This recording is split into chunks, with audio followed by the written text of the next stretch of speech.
All right, so we're on here. So now what do we need? Well, you need your palette, okay? You need your project, you need your floorboard, and your paintbrush. You're only going to have one paintbrush, depending on what you're doing, all right? So we have all that, and then our paint.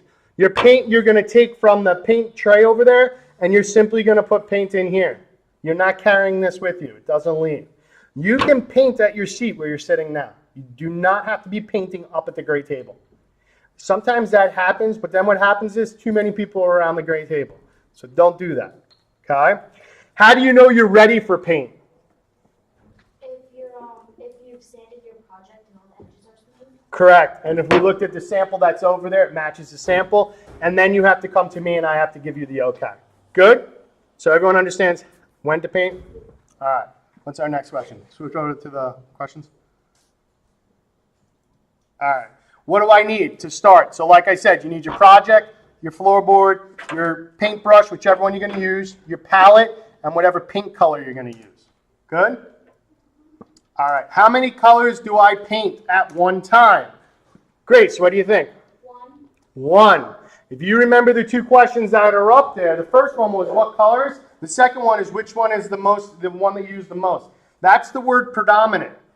Okay? Predominant paint. So the predominant color. Someone give me their color schemes. Logan. Blue and white. Blue and white. What's going to be your background predominant color? So what's the color you're going to see the most on your project? The blue. The blue. Okay? So for Logan, Logan's going to paint his whole entire thing blue. Good? All right. Somebody else give me their colors. Black, white, pink, blue. Okay, and which one's going to be your predominant? White. White. So if I have this here, this is my pegboard, right? And we can see we have black, we have green, and we have yellow. What do you think I painted first? Darla? Green. Green. Okay, so I started off with my green. You paint in layers. And if you look at the aim, that's what we're talking about. We paint in layers. So I'm going to paint a base color and then move myself up to the smallest details. Why do you think we do that? So small details, you don't actually paint over them. Yeah, you don't have to worry about painting in lines. This, you paint your one coat, then you paint your next one, you outline it and paint it inside, okay? And then you build your way back up. Everyone understand? All right, good. That's the next question on that. Predominant color. What's predominant color? We said it. The main color, the most obvious, the one that you use the most. Number 3 should have been one color. Am I in the thing here?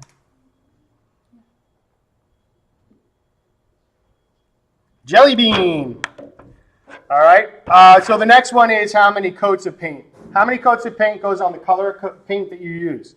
Most of our paints, and you'll see why in a second, you're going to do 3 coats. You might have to do more. You need to do a minimum of 3 coats. How many coats? 3 for every single layer of paint you put on. Good? Good. How much paint should be put into the palette?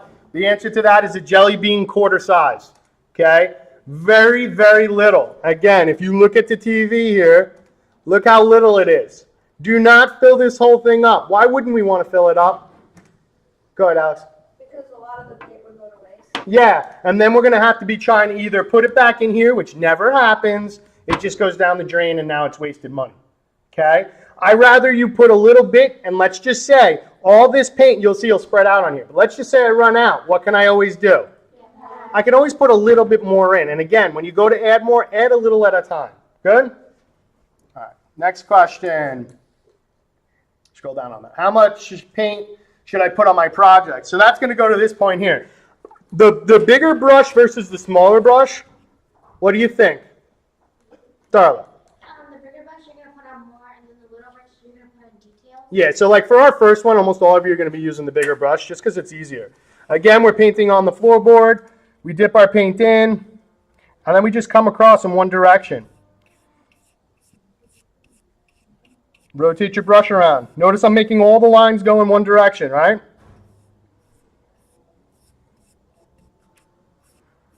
Everyone see that up there? The sides, you're painting your sides. If you're not going to paint your sides, which I don't recommend, you have to be extremely careful when you're painting your top not to get any paint on the sides. That's why we tell you to paint the sides. All right? If you choose not to, it's your choice. You have to be really careful when you paint, because once this dries, it's going to be a hard time getting it off. All right? One of the things that we don't want to do, how much paint? We want to put enough that we can see lines in it. These lines, when they go to dry, should disappear. Should. Okay? What we don't want to do is do a thing called ice to cake. Ice to cake, we look like that. Everyone see that? I need more paint just to demo. So sometimes I find people doing this. They scoop it on, and then they do this. And can you see the difference? This is icing cake. This is how you should do it. The reason we don't want to do that, this is acrylic paint, and when it actually dries, it'll flake up. So if you have a lot of paint right there, you think when it comes back and it dries, it's going to be beautiful. It's going to be nice and thick. No. What it does is it actually cracks, and what you'll do is you'll come back the next day and go like this, and all your paint will fall off. Okay? So if you see this at the end, what you need to do is clean your brush off on your palette and go back over. Okay? And just keep going over your project until you feel you have it. First coat right here. Just trying to go a little bit faster here for you. The first coat, can we see white? Right? A little bit. If you look right here, you can see the white coming through. If you came up here right now, you definitely would see white coming through.